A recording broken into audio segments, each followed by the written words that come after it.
Assalamualaikum warahmatullahi wabarakatuh. Shalom, Om Swastiastu, Namo Buddhaya, Salam Kebajikan. Perkenalkan, kami dari kelompok 1 Praktikum C2 ingin mempresentasikan materi kelompok kami yaitu liabilitas jangka pendek dan penggajian. Sebelumnya, saya akan memperkenalkan anggota kelompok kami terlebih dahulu. Yang pertama ada saya sendiri, Ruli Ajeng Kartini. Yang kedua ada Priscilia Junior. Yang ketiga ada Prima Danti Aulia. Dan yang terakhir ada Erina Wahidatul Insani. Untuk materi yang pertama akan dijelaskan oleh saya sendiri. Liabilitas jangka pendek adalah utang yang jatuh temponya kurang dari 1 tahun atau satu siklus akuntansi. Jenis liabilitas jangka pendek ada utang usaha yang muncul karena adanya pembelian secara kredit termasuk pembelian barang dagangan dan perlengkapan. Yang kedua, ada bagian utang jangka panjang yang segera jatuh tempo. Seringkali dibayarkan dalam pembayaran periodik atau yang biasa disebut cicilan atau pembayaran untuk 1 tahun berjalan. Yang ketiga ada wesel bayar jangka pendek yang diterbitkan untuk membeli barang dagangan atau untuk melunasi utang usaha sementara waktu, atau juga bisa diterbitkan jika meminjam uang dari bank. Jenis liabilitas jangka pendek lainnya ada utang pajak dan utang gaji. Selanjutnya ada contoh soal wesel bayar jangka pendek jika diterbitkan untuk melunasi utang usaha. Di sini PT Ajeng menerbitkan wesel bayar 90 hari dengan bunga 10% nilai 1.500 tertanggal 1 Agustus 2020 untuk melunasi utang usaha pada PT Erina senilai 1.500. Jurnal penerbitan wesel pada 1 Agustus tercatat utang usaha pada wesel bayar senilai 1.500. Untuk jurnal pada saat jatuh temponya pada 30 Oktober tercatat wesel bayar senilai 1.500, beban bunga senilai 37.500 pada kas dibayar sebesar 1.537.000. Untuk mencari beban bunganya, di sini 1.500 dikali 10% bunganya dikali 90 hari dibagi 360. Jadi beban bunga yang dibayarkan adalah 37.500. Untuk contoh soal wesel bayar jangka pendek jika diterbitkan untuk memperoleh pinjaman dari bank, yaitu PT Sila memperoleh pinjaman dari Bank Jago dengan menerbitkan wesel bayar 90 hari dengan bunga 10% senilai 5 juta tertanggal 19 September 2020. Jurnal penerbitan wesel pada 19 September yaitu kas pada wesel bayar senilai 5 juta. Untuk jurnal pada saat jatuh temponya pada tanggal 18 Desember tercatat wesel bayar senilai 5 juta, beban bunga senilai 125.000 pada kas yang dikeluarkan senilai 5.125.000. Beban bunganya didapat dari 5 juta dikali 10% bunganya dikali 90 hari dibagi 360 sama dengan 125 untuk beban bunga yang dibayar pada saat jatuh tempo. Untuk materi selanjutnya akan dijelaskan oleh Prima. Baik Ajeng, sebelumnya terima kasih. Materi selanjutnya yaitu liabilitas untuk penghasilan karyawan. Terkait potongan atas penghasilan karyawan, total penghasilan seorang karyawan untuk satu periode gaji, termasuk bonus dan lembur, disebut gaji kotor atau bisa kita sebut gross pay. Gaji kotor tersebut selanjutnya dikurangi berbagai potongan untuk mendapatkan angka gaji bersih atau bisa kita sebut net pay. Next. Yang kedua ada potongan atas penghasilan karyawan. Di sini ada jaminan hari tua atau bisa kita singkat JHT.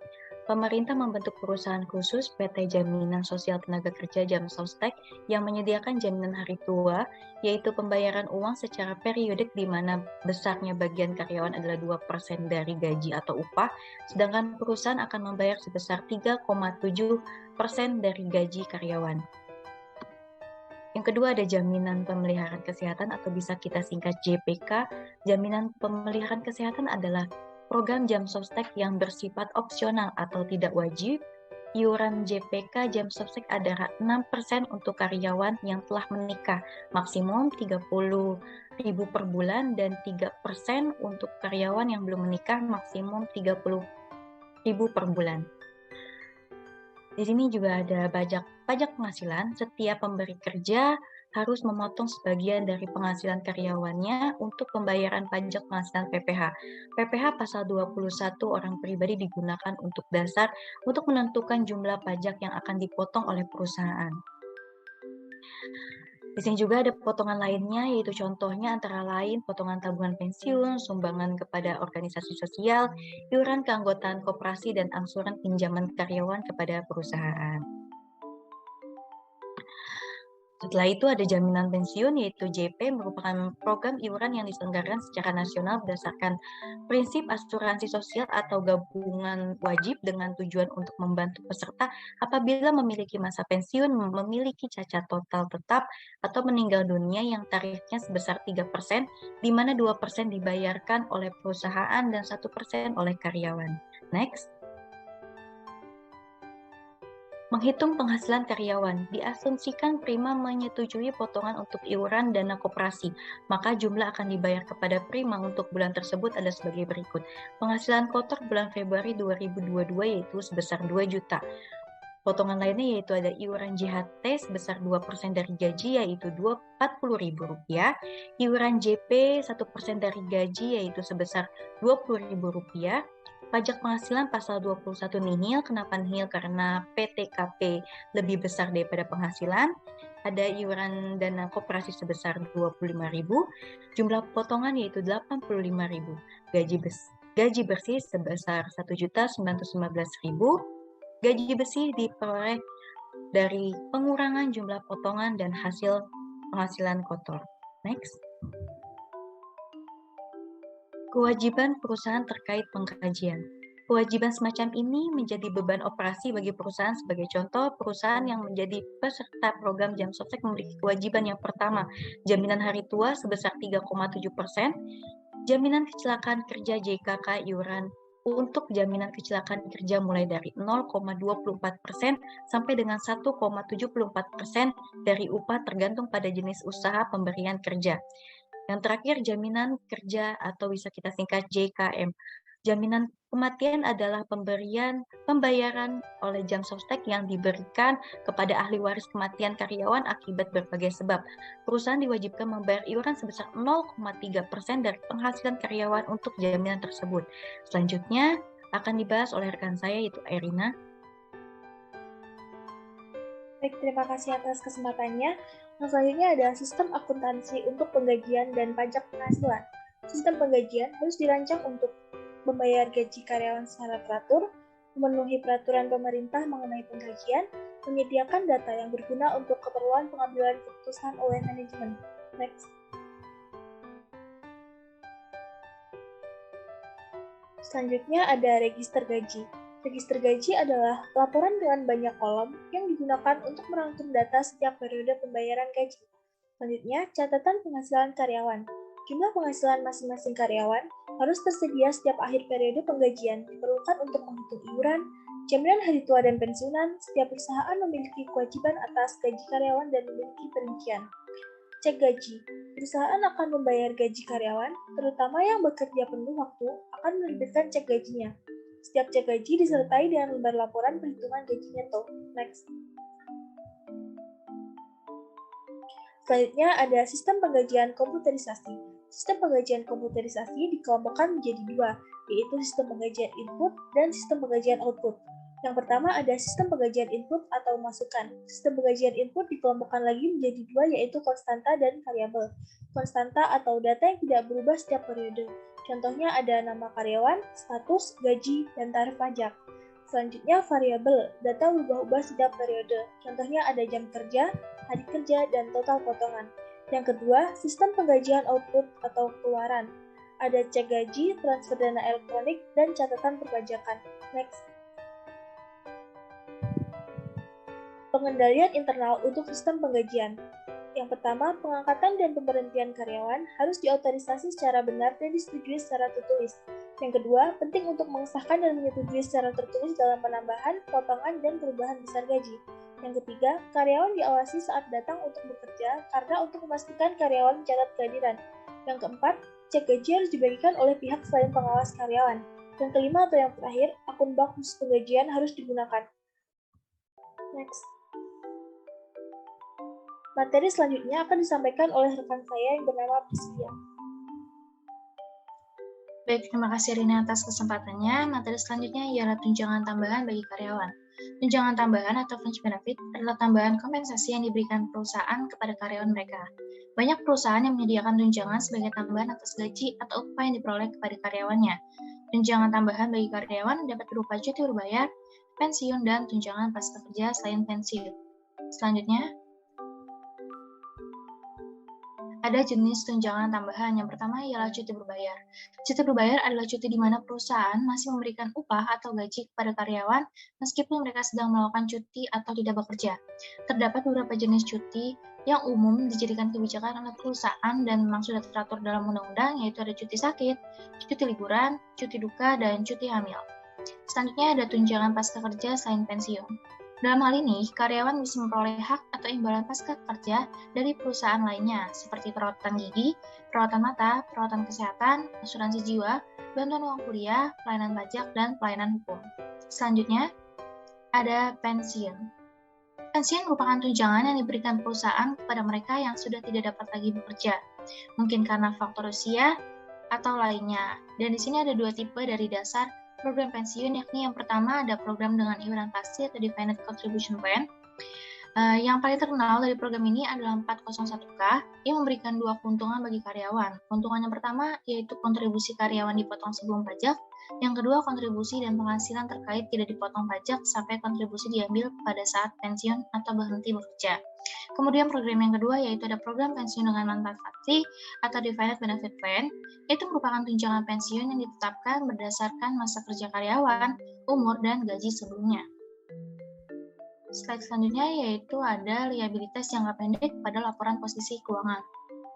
Dalam laporan posisi keuangan, utang usaha bagian lancar dari liabilitas jangka panjang, pasal bayar, dan utang lainnya yang jatuh tempo dalam 1 tahun dilaporkan sebagai liabilitas jangka pendek karena diperkirakan akan diselesaikan atau dilunasi dalam waktu kurang dari 12 bulan. Slide selanjutnya, ada contoh dari cuti berbayar. Sebagai ilustrasi, diasumsikan para karyawan mendapat cuti 1 hari setiap bulan bekerja. Diasumsikan pula semasa cuti berbayar untuk periode penggajian yang berakhir pada tanggal 31 Desember adalah sebesar 325 juta.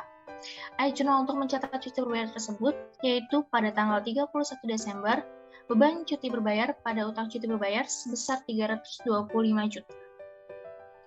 Untuk slide selanjutnya akan disampaikan oleh rekan saya yaitu Erina. Kepada Erina dipersilakan. Baik, terima kasih atas kesempatannya. Yang selanjutnya ada liabilitas diestimasi atau provisi. Liabilitas diestimasi atau provisi adalah liabilitas yang waktu dan jumlahnya belum pasti. Liabilitas diestimasi dapat dibedakan dari liabilitas lain, seperti utang dagang dan aktual, karena pada liabilitas diestimasi terdapat ketidakpastian mengenai waktu atau jumlah yang harus dikeluarkan pada masa datang atau untuk menyelesaikan liabilitas diestimasi tersebut. Next. Liabilitas ini diakui jika 1. Entitas memiliki kewajiban baik bersifat hukum atau konstruktif sebagai akibat peristiwa masa lalu. 2. Kemungkinan besar penyelesaian kewajiban tersebut mengakibatkan arus keluar sumber daya. 3. Estimasi yang andal mengenai jumlah kewajiban tersebut dapat dibuat. Liabilitas diestimasi dapat diakui, dicatat, dan diungkap sebagai liabilitas. Next. Berikutnya ada contoh soal. Diasumsikan selama bulan Februari, perusahaan Erina menjual produk senilai 500 juta rupiah dengan garansi selama 2 tahun. Biaya perbaikan rata-rata adalah 5% dari harga jual masa garansi. Akhir jurnal untuk mencatat estimasi biaya garansi produk adalah pada 28 Februari tercatat beban garansi pada provisi garansi produk sebesar 25 juta rupiah. 25 juta rupiah ini didapat dari 5% dikali 500 juta. Jika terjadi klaim dan ada penggantian komponen, maka akan dijurnal lagi sebagai berikut. Pada 20 April tercatat provisi garansi produk pada perlengkapan nilai Rp500.000. Next.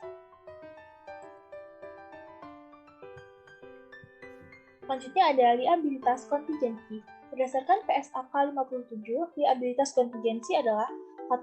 Kewajiban potensial yang timbul dari peristiwa masa lalu dan keberadaannya menjadi pasti dengan terjadi atau tidak terjadinya suatu peristiwa atau lebih pada masa datang yang tidak sepenuhnya berada dalam kendali entitas.